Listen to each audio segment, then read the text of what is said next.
Hi guys, இன்னைக்கு டே 47. எனக்கு மட்டும் தான் வாழ்க்கையில பிரச்சனையா போதா இல்ல உங்களுக்கும் அப்படி போதான்னு தெரியல. அதனால நீங்க இந்த வீடியோக்கு லைக் பண்றீங்க. வாங்க வீடியோக்குள்ள போலாம். இன்னைக்கு ஃப்ரைடேவா இருந்தாலும் காலேஜ் கிளம்பியே ஆகணும். நான் ஏன் காலேஜ் போறணும்? இன்னைக்கு காலேஜ் ஃபீஸ் கட்டணும். அப்பதான் மண்டே லேப்டாப் தருவாங்க.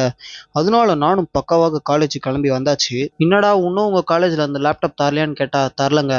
அது என்ன கதைன்னு எனக்கும் தெரியல. ஆனா இன்னைக்கு சோகமான விஷயம் என்னன்னா, என் பக்கத்துல உட்கார 2 தோஸ்துமே வரலங்க. அதனால எங்க கிளாஸ் ரெப்பு பின்னாடி பெஞ்சில இருந்து என் பக்கத்துல உட்காந்து காமெடி பண்ணிட்டு இருந்தான். ஜாலியா இருந்துச்சு.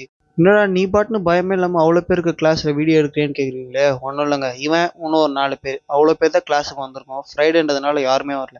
கிளாஸே வெறிச்சோடி போயிருக்கு. அப்படியே மதியானம் 12 மணி ஆறு நிலமையில இருக்கும்போது நம்ம கேங் பசங்க வந்து கூப்பிட்டாங்க ஒரு மீட்டிங்காக. என்ன மீட்டிங்னா, எங்கள் சீனியர்ஸ்லாம் இந்த வருஷத்தோட எங்கள் காலேஜ்லேருந்து போகிறதுனால செலிப்ரேட் பண்ண போகிறோம். என்ன செலிப்ரேட் பண்ண போகிறோன்னா, அது பேர் தொண்டையில் நிற்குது ஆனால் வாயிலேருந்து வெளில வர மாட்டேங்குது.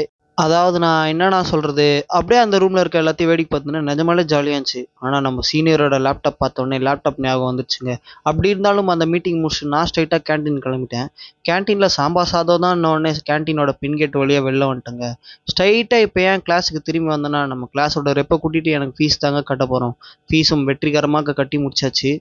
ஏன் இப்ப திடீர் சந்தோஷம் என்றால், ஃபீஸ் என்னோட காசுல கட்டுனதுனால பெருமையாகுதுங்க. இந்த மாதிரி நீங்க உழைச்சு சம்பாரிச்ச காசுல ஏதாச்சும் வாங்கியிருந்தீங்கன்னா அதோட ஃபீல் உங்களுக்கு கண்டிப்பா புரிஞ்சிருக்கும். நானும் அப்படியே காலேஜ்ல இருந்து ஸ்ட்ரைட்டா வீட்டுக்கு கிளம்பிட்டேங்க.